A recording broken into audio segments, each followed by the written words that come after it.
Shionagat, Diolashki Dogwado, Chair Murkowski, Vice Chairman Schatz, and members of the committee. Thank you. Can you move your microphone closer? Thank you on behalf of the Eastern Band of the Cherokee Indians. I want to express my deep appreciation for convening this substantive hearing and for your willingness to examine the facts. A careful evidence-based review of this matter is long overdue. Your commitment to that standard honors every federally recognized tribe and the integrity of this committee's work. I speak today not to question anyone's personal identity or heritage. This is not about policing identity. It is about evidence. It's about documentation and the integrity of federal recognition process. I stand here as Principal Chief and as the voice of generations of Cherokees who safeguarded our identity, safeguarded our language and our sovereignty through centuries of forced removal, division, boarding schools, and unprecedented political pressure. This bill asks Congress to recognize a group that has never demonstrated descent from any historical tribe. Let me be clear.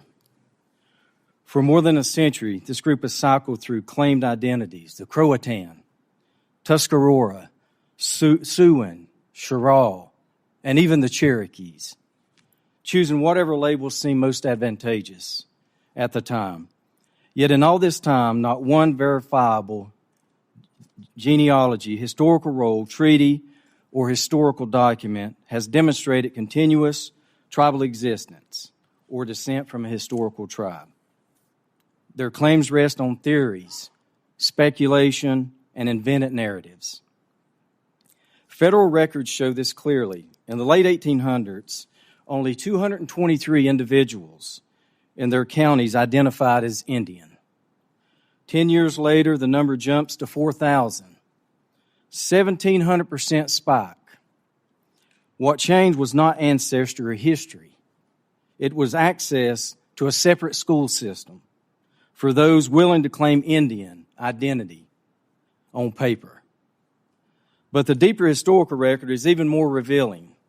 For generations before that moment, the families this group now claims as ancestors appears in official records as free British subjects and later American citizens, not as Indians, not as a tribe, not as a political community, distinct from others.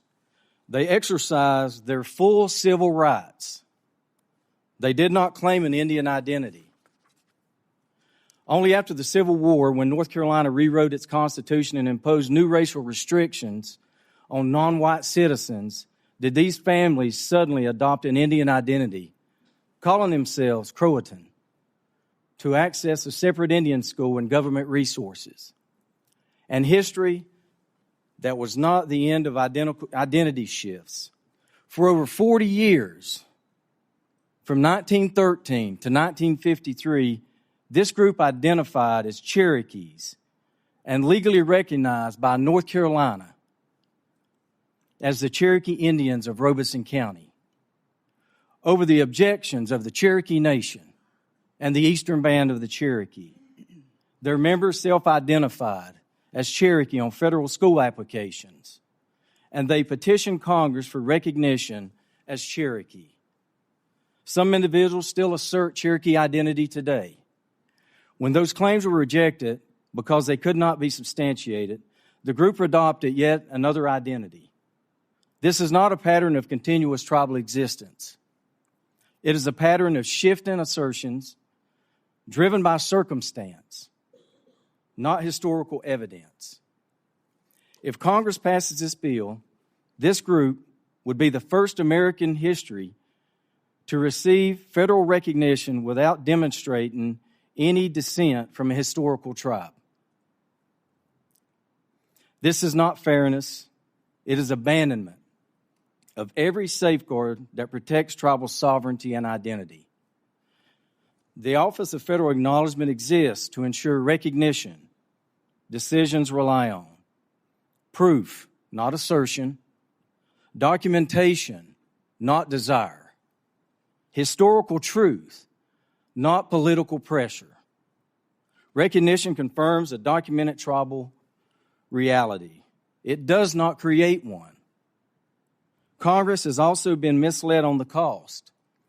Independent analysis shows the real price is in the billions.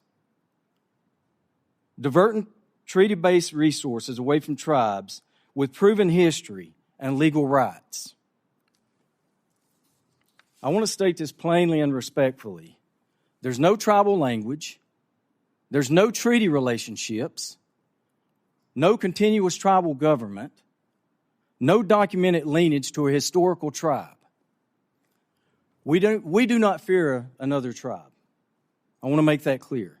We fear falsehood becoming federal law. If there is evidence, let it be presented. If there is a tribal origin, let the OFA confirm it. And if they meet the same standard every other tribe meets, we will welcome them to the group of federally recognized tribes.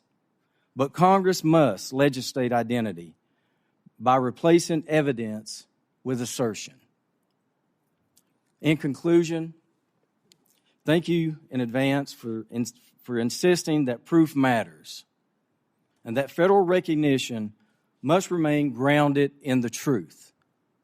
On behalf of the Eastern Band of the Cherokee Indians, I urge you to hold the line, even though it's difficult. Protect the integrity of tribal sovereignty. Protect the integrity of federal recognition.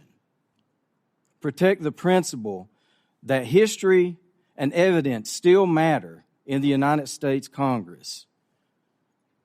Shki, Data Dago Hunyu, Hawa. Chief Hicks, thank you. Thank you very much. Chief Barnes, welcome.